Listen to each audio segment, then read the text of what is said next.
The entire life of Satan on a map.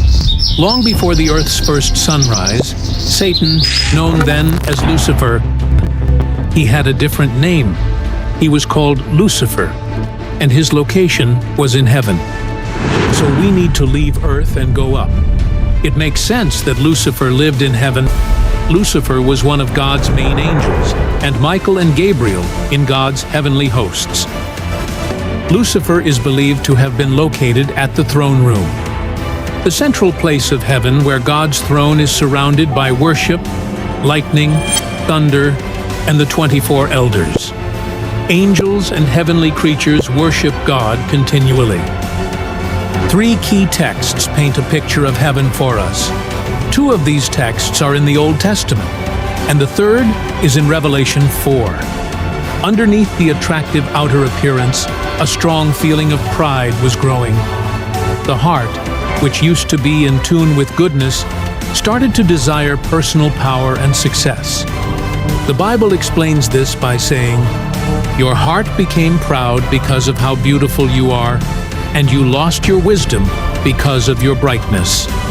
Ezekiel 28, verse 17. Satan wasn't satisfied with just spreading light. He wanted to be the main focus, the most important one, like a mirror wanting to be adored like the sun itself.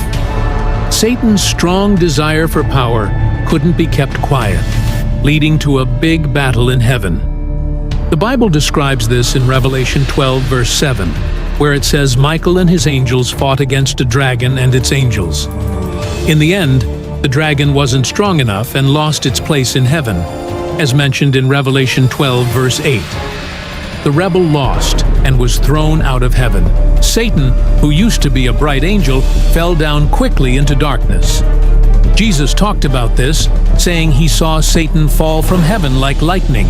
Luke 10, verse 18. From the air, Satan descended to earth. In the garden east of Eden, he took the form of a serpent. It was here he first sowed doubt, beginning humanity's long battle with deception. Eden was the name of a region of the earth when God first created the world. The Hebrew word translated Eden is taken to mean pleasure or delight. In this area, God planted a garden. In this place, God spent time with the first man, and they had a direct relationship. The only thing the Bible tells us concerning the Garden of Eden's location is found in Genesis. According to the Bible, the area has 4 rivers and an abundance of resources, including fine gold and gemstones. There is no exact knowledge of the identities of the Pishon and Gihon rivers. However, the Tigris and Euphrates rivers are well known. If the Tigris and Euphrates mentioned are the same rivers by those names today, that would put the Garden of Eden somewhere in the Middle East. However, even a small local flood can change the course of a river. And the flood of Noah's day was more than a localized flood. The flood radically changed the landscape of the earth. As a result, the actual location of the Tigris and Euphrates is unclear. Different spots have been claimed as the original location of Eden, but no one can be sure.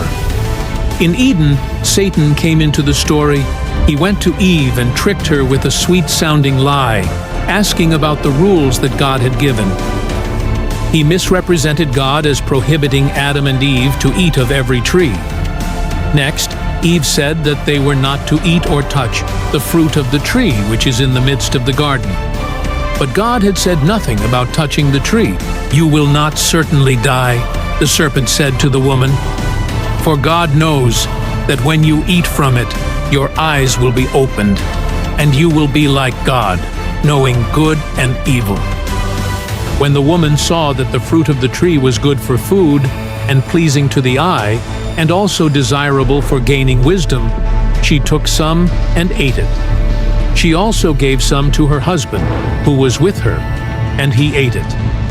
Then the eyes of both of them were opened, and they realized they were naked.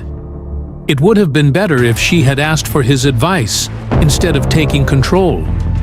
In the words, "she took of its fruit and ate," lie the explanation of all the sickness, sorrow, suffering, fear, guilt, and death that have plagued the human race ever since that time.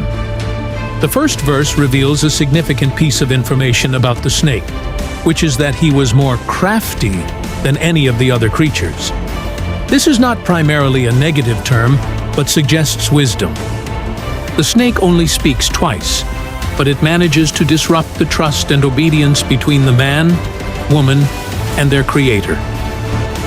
It felt like the world paused when punishment came. The snake, forced to crawl, became a symbol of what happens when you rebel.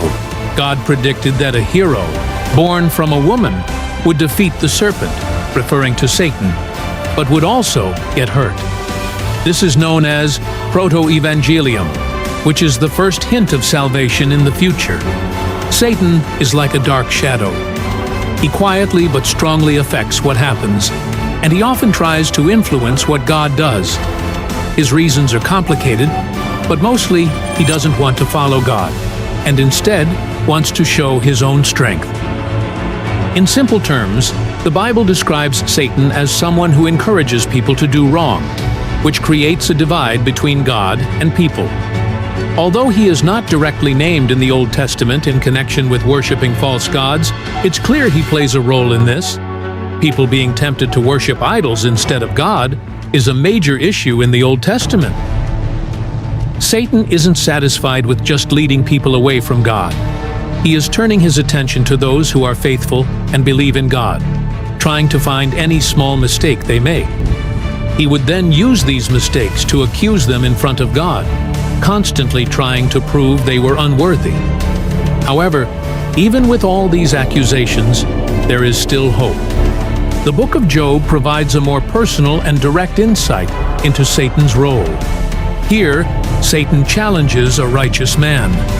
Satan's motivation is to prove that Job's faith is not genuine, that it is reliant solely on the blessings he has received.